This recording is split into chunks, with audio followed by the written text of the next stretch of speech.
మరి దాదాపు 1300 కోట్ల రూపాయలు సంబంధించి పేమెంట్ చేస్తాము అని చెప్పేసి అనౌన్స్ చేస్తూ ఉద్యోగస్తుల్ని పెన్షనర్స్ని తప్పుదోవ పట్టించే విధంగా మాట్లాడటం జరుగుతూ ఉంది. ఈ రోజున ఉద్యోగస్తులకు కానీ పెన్షనర్స్కు కానీ దాదాపు 25,000 కోట్ల రూపాయలు బకాయిలు ప్రభుత్వం ఉన్నది. అయితే ఎప్పుడైనా ప్రభుత్వం ఇన్ని వేల కోట్ల రూపాయలు బకాయిలు ఉద్యోగస్తులకు ఉన్నప్పుడు ఉద్యోగ సంఘాలని పిలిచి, లేకపోతే జాయింట్ స్టాఫ్ కౌన్సిల్ అనేది ఒకటి ప్రభుత్వం ఏర్పరిచింది, ఒకటి జాయింట్ స్టాఫ్ కౌన్సిల్ ఉంది, దాని మాటే ఎత్తట్లేదు. ఇంతవరకు దాదాపు ప్రభుత్వం వచ్చి 6 నెలలు గడిచిపోయినప్పటికీ కూడా ఆ యొక్క జాయింట్ స్టాఫ్ కౌన్సిల్ ఊసేలేదు. అట్లీస్ట్ ఉద్యోగ సంఘ నాయకులను కూడా పిలిచి మాట్లాడి మీ ప్రాబ్లమ్స్ ఏంటి, మీకు రావాల్సినటువంటి అమౌంట్ ఏమున్నాయి అనేది అడగకుండానే ప్రభుత్వం వాళ్ళు మీటింగులలో మరి కొంత బకాయిలు కొన్ని పెండింగ్ బిల్స్ ఇవ్వాలి అని మాట్లాడుకుంటూ అందులో ఉద్యోగస్తులకు సంబంధించి మరి దాదాపు 25,000 కోట్ల రూపాయలు మరి పెండింగ్ ఉంటే 519 కోట్ల రూపాయలు జీపీఎఫ్కు, 214 కోట్ల రూపాయలు ఓన్లీ పోలీస్ డిపార్ట్మెంట్కి సంబంధించినటువంటి సరెండర్ లీవ్స్ కోసం, అదేవిధంగా సిపిఎస్ ఉద్యోగస్తుల యొక్క కంట్రిబ్యూషన్ ఏదైతే ఉందో అది అది కూడా ఒకకిస్తే, పోలీసు వాళ్ళకు కూడా సరెండర్ లీవ్ ఒక్కిస్తే, అదేవిధంగా ఈ యొక్క సిపిఎస్ ఉద్యోగస్తులకు వాళ్ళ కంట్రిబ్యూషన్ కూడా ఓన్లీ 300 crores కడతాము అని చెప్పి చెబుతూ మరి ఈరోజు చూస్తూ ఉంటే ప్రసార మాధ్యమాల్లో ఎక్కడైనా మరి సంక్రాంతి కానుకలు, సంక్రాంతి మరి పండగ సందర్భంగా కూటమి ప్రభుత్వం వరాలు అని చెప్పేసి చూస్తూ ఉంటే ప్రజలు చూసే వాళ్ళకి ఏమనిపిస్తుందంటే ఉద్యోగస్తులకి ఏదో వీళ్ళు కొత్తగా మరి వరాలు కురిపిస్తున్నారేమో, లేకపోతే కానుకలు ఇస్తున్నారేమో అనేటువంటి భావం కలుగజేసే విధంగా కనిపిస్తుంది తప్ప లోపల ఏమీ లేదు. చెప్పాలంటే జీపీఎఫ్ అనేది వాళ్ళ సొంత డబ్బు, దాచుకున్న డబ్బు. ఆ డబ్బు కూడా మొత్తం క్లియర్ చేయకుండా మరి 519 కోట్ల రూపాయలు దాంట్లో నుంచి పే చేస్తామంటున్నారు. చాలా రోజుల తర్వాత పెండింగ్ పెట్టుకొని వాళ్లకు ఏదో వరాలు కురిపిస్తున్నట్టుగా మాట్లాడుతున్నారు, చెబుతూ ఉన్నారు. అదేవిధంగా సరెండర్ లీవ్స్ కూడా మరి సంవత్సరానికి 15 రోజులు ప్రతి ఉద్యోగి కూడా లీవ్ సరెండర్ చేసుకునేదానికి అర్హత కలిగి ఉంటారు. కొన్ని సంవత్సరాలుగా దాన్ని పెండింగ్ పెట్టి ఉన్నారు, దాదాపు 3 సంవత్సరాల దాకా.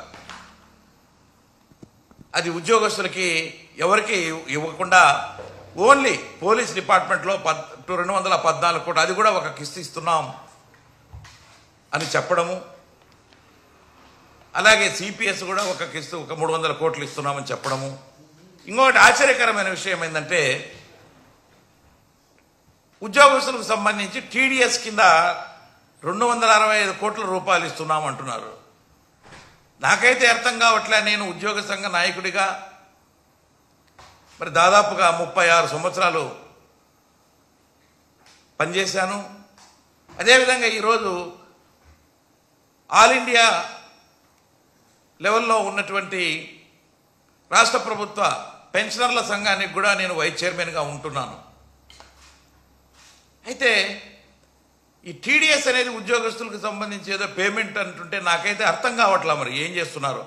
ఎప్పుడైనా ఉద్యోగి కట్టేది ఇన్కమ్ ట్యాక్స్ ఏంటంటే అతనికి ఎంత ఇన్కమ్ ట్యాక్స్ పడుతుందో అంతే కడతాడు తప్ప ముందు కార్పొరేట్ సంస్థల్లాగా అమౌంట్ కట్టడం తర్వాత వెనక్కు రావడం అనేది రాష్ట్ర ప్రభుత్వ ఉద్యోగస్తుల్లో లేదు. మరి దాదాపు మరి 265 కోట్ల రూపాయలు టీడీఎస్ మరి ఎవరికి ఇస్తున్నారో ఉద్యోగస్తులు కొంటున్నారు కానీ నాకైతే అర్థం కావట్లా. ఇవన్నీ లేకుండా ఉండాలంటే ఉద్యోగ సంఘాలతో పిలిచి ఇదిగో మీకు ఇంత రావాలి, మీరు 25,000 కోట్ల రూపాయలు అంటున్నారు, ప్రస్తుతానికి ఇదిగో ఇంత ఇవ్వబోతున్నాం, దేంట్లో ఈ హెడ్లో ఇంత ఇవ్వబోతున్నాం, జీపీఎస్కి ఇంత, సరెండర్ లీవులకి ఇంత, ఏపీజేఏలకి ఇంత అనే చెప్పాలి.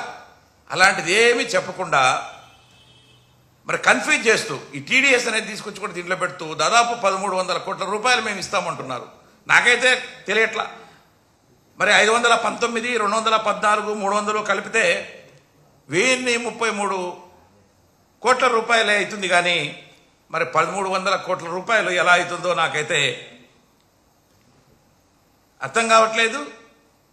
మరి ఇది చెబుతూ లక్షల మంది ఇళ్లలో మరి సంక్రాంతి సంబరాలు జరగబోతున్నాయి, వాళ్ళంతా కూడా ఆనందించబోతున్నారు అంటున్నారు. కానీ దాదాపు ఈ రాష్ట్రంలో ఉన్నటువంటి 3,80,000కు పైగా ఉన్నటువంటి పెన్షనర్లకు కూడా ఏ విధంగా కూడా ₹1 కూడా ఇచ్చినటువంటి దాఖలాలు కనపడతలా. ఈరోజు ఉద్యోగస్తులకి, పెన్షనర్లకి మరి రావాల్సినటువంటి 25,000 కోట్ల రూపాయలలో డిఏ అరియర్స్ అయితేనేంటి, అదేవిధంగా పిఆర్సీకి సంబంధించినటువంటి అరియర్స్ అయితేనేంటి, అదేవిధంగా సరెండర్ లీవులు కానీ, సిపిఎస్ ఉద్యోగస్తుల యొక్క కంట్రిబ్యూషన్ కానీ,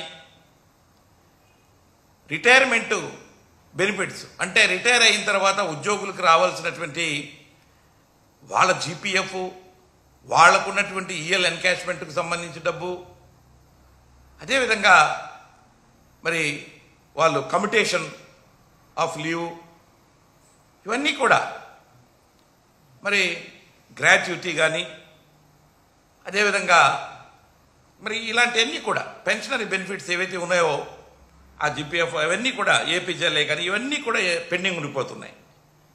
అదేవిధంగా మెడికల్ రియంబర్స్కి సంబంధించినటువంటి బిల్స్ కానీ, జీపీఎఫ్ కానీ, ఏపీజేఎల్ఏ కానీ ఇవన్నీ కూడా దాదాపు 25,000 కోట్ల రూపాయలు ఉంటే అవి ఉద్యోగులను పిలిచి ఇదిగో ఇన్ని రావాలంటున్నారు, మీకు ఇవి ఇవ్వబోతున్నాం, మరి ఇంత ఈ పలానా జీపీఎఫ్లో ఇంత అమౌంట్ మీకు రావాలి, ప్రస్తుతానికి ఇంత ఇవ్వబోతున్నాం అనేది లేకుండా, లెక్కలు చెప్పకుండా ఎక్కడైనా ఒక శ్వేతపత్రం ఇవ్వమనండి. ఉద్యోగస్తులకి రావాల్సినటువంటి బకాయిలు, మాకు రావాల్సినటువంటి డబ్బులే తప్ప ప్రభుత్వము కానుకలు లేకపోతే ఇనాములు ఎక్కడా లేవు. ఈ పేపర్లు కానీ లేకపోతే టీవీలు కానీ చూసే వాళ్ళకి కనిపిస్తుంది, అమ్మా ఈ ఉద్యోగస్తులకి ప్రభుత్వము ఏవేవో ఇస్తుంది, ఏవేవో నజరానాలు చేస్తుంది, ఏవేవో కానుకలు ఇస్తుంది సంక్రాంతి సందర్భంగాని. ఉద్యోగస్తులు కూడా ఎదురు చూశారు.